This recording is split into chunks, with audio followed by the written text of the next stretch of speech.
அஸ்ஸலாமு அலைக்கும் வரஹ்மத்துல்லாஹி வபரகாத்துஹு. மூல பொருளை முன்னிறுத்தி துவங்குகிறேன். நேயர் பெருமக்களுக்கு நெஞ்சார்ந்த அஸ்ஸலாமு அலைக்கும் வரஹ்மத்துல்லாஹி வபரகாத்துஹு. அருமையான பெருமக்களே, சையதுனா உமர் இப்னுல் கத்தாப் ரலியல்லாஹு தஆலா அன்ஹு அவர்கள் அருமை நாயகம் ஸல்லல்லாஹு அலைஹி வஸல்லம் அவர்களிடத்திலே வந்து, நாயகமே யா ரசூலல்லாஹ், நான் மக்காவிற்கு செல்ல விரும்புகிறேன், உம்ரா செய்வதற்காக எனக்கு அனுமதி அளிக்கிறீர்களா என்று தாழ்வோடு கேட்கிறார்கள். அருமை நாயகம் ஸல்லல்லாஹு அலைஹி வஸல்லம் அவர்கள் சையதுனா உமர் ரலியல்லாஹு அன்ஹு அவர்களுக்கு அனுமதி அளிக்கிறார்கள். எப்படி தெரியுமா? யா உஹய்ய லா தன்சனா அஷ்ரிக்னி பிதுஆயிக்க, என சின்ன தோழரே, என் அருமையான சின்ன சகோதரரே, உம்முடைய துஆவிலே என்னை மறந்து விடாதீர்கள், என்னை நினைவுபடுத்துங்கள், எனக்காக துஆ செய்யுங்கள் என்று மாநபி ஸல்லல்லாஹு அலைஹி வஸல்லம் அவர்கள் சொல்லி அனுப்புகிறார்கள். சையதுனா உமர் இப்னுல் கத்தாப் ரலியல்லாஹு அன்ஹு அவர்கள் சொல்கிறார்கள், என்னுடைய வாழ்விலே எனக்கு கிடைத்த ஒரு பெரும் சந்தோஷமாக மாநபி ஸல்லல்லாஹு அலைஹி வஸல்லம் அவர்கள் இப்படி சொன்னதை நான் கருதுகிறேன். அந்த வார்த்தை தான் எனக்கு மிக மகிழ்ச்சியான ஒரு வார்த்தை என்று சொன்னார்கள். இந்த ஹதீஸை நாம் ஆய்வு செய்து பார்க்கிற போது அதிலே நாம் புரியக்கூடிய பல உண்மையான தகவல்கள். ஒன்று, உம்ரா என்பது இறைவனுக்காக செய்யக்கூடிய கர்மம். இறையில்லம் காபத்துல்லாவை வலம் வருவது, சபா மர்வாவிற்கு இடையிலே சை என்கிற தொங்கோட்டம் ஓடுவது, இவைகள் எல்லாம் இறைவனுக்கான அம்சம். ஆனால் இதற்காக புறப்படுகிற சையதுனா உமர் ரலியல்லாஹு அன்ஹு அவர்கள் அருமை நாயகம் ஸல்லல்லாஹு அலைஹி வஸல்லம் அவர்களிடத்தில் அனுமதி கேட்கிறார்கள். அதாவது மாநபி ஸல்லல்லாஹு அலைஹி வஸல்லம் அவர்களுடைய ஜீவியத்தில் தாம் செய்யக்கூடிய ஒரு நல்லமல் எதுவாக இருந்தாலும் கூட அதை அவர்களுடைய அனுமதியோடு செய்வது என்கிற ஒரு உணர்வை நமக்கு ஓட்டுகிறார்கள்.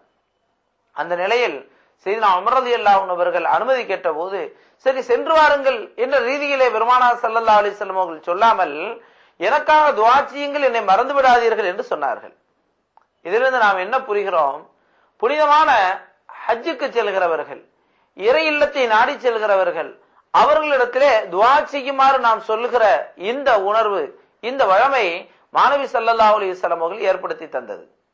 இதிலே சையதுனா உமர் ரலியல்லாஹு அன்ஹு அவர்கள் துஆ செய்துதான் அருமை நாயகம் ஸல்லல்லாஹு அலைஹி வஸல்லம் அவர்களுக்கு எதுவும் கிடைக்க வேண்டும் என்கிற அவசியம் எதுவும் இல்லை. பெருமானார் ஸல்லல்லாஹு அலைஹி வஸல்லம் அவர்களுக்கு எது இல்லை கேட்டு பெறுவதற்கு? எல்லாமே அல்லாஹ் கொடுத்திருந்தான். இன்றைக்கு நாம் சுவாசிக்கக்கூடிய ஒவ்வொன்றுமே, ஒரு காற்றாக இருக்கட்டும், நாம் உண்ணுகிற உணவாக இருக்கட்டும், நாம் அருந்துகிற ஒரு மிடர் நீராக இருக்கட்டும், இவைகளை எல்லாம் நமக்காக ஒதுக்கியது யார் என்றால் மாநபி ஸல்லல்லாஹு அலைஹி வஸல்லம் அவர்கள் தான். அவர்களே அதை சொல்லி காட்டினார்கள். இன்னமான காசிம் வல்லாஹு யுஅத்தி, அல்லாஹ் என்னிடத்திலே வழங்கிவிட்டான், நான் தான் பங்கு வைக்கக்கூடியவனாக இருக்கிறேன் என்று பெருமானார் ஸல்லல்லாஹு அலைஹி வஸல்லம் அவர்கள் சொன்னார்கள். அந்த வகையில் மாநபி ஸல்லல்லாஹு அலைஹி வஸல்லம் அவர்களுக்காக யாரும் துஆ செய்ய வேண்டும் என்கிற அவசியம் இல்லை. ஆனாலும் பெருமானார் ஸல்லல்லாஹு அலைஹி வஸல்லம் அவர்கள் துஆ செய்ய சொன்னார்கள். சையதுனா உமர் ரலியல்லாஹு அன்ஹு அவர்களிடத்திலே சொல்லி அனுப்பினார்கள். சையதுனா உமர் ரலியல்லாஹு அன்ஹு அவர்கள் யார்? அதையும் நாம் ஆய்வு செய்கிற போது, வரலாற்றினுடைய பக்கங்களை புரட்டி முன்பக்கத்தில் பார்க்கிற போது, இந்த உமர் ரலியல்லாஹு அன்ஹு அவர்களுக்காக நாயகம் ஸல்லல்லாஹு அலைஹி வஸல்லம் அவர்கள் துஆ செய்தார்கள். உமர் ரலியல்லாஹு அன்ஹு அவர்கள் ஈமான் கொண்டது, அருமை நாயகம் ஸல்லல்லாஹு அலைஹி வஸல்லம் அவர்களிடத்திலே தன்னை ஐக்கியப்படுத்திக் கொண்டதே பெருமானார் ஸல்லல்லாஹு அலைஹி வஸல்லம் அவர்களுடைய துஆவை கொண்டுதான், நாயகத்தின் துஆவை கொண்டுதான் உமர் ரலியல்லாஹு அன்ஹு அவர்களுக்கு ஈமானுடைய நசீபே கிடைத்தது.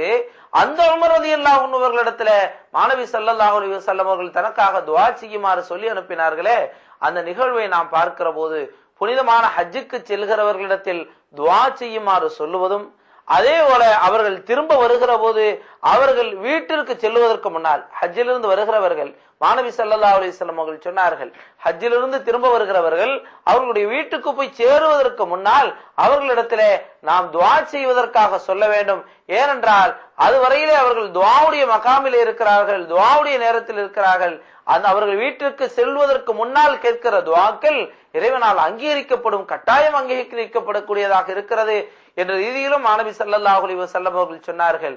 எனவே இறை இல்லத்தை தரிசித்து திரும்புகிறவர்கள் அவர்களை சங்கைப்படுத்துவதற்கெனவே மாநபி ஸல்லல்லாஹு அலைஹி வஸல்லம் அவர்கள் சொல்லித்தந்த இந்த நிகழ்வுகளை நாம் நம் வாழ்விலே வழிமுறையிலே ஏற்றுக்கொள்வோமாக. வல்ல நாயின் துணை புரிவானாக. ஆமீன். வஸ்ஸலாமு அலைக்கும் வரஹ்மத்துல்லாஹி வபரகாத்துஹு.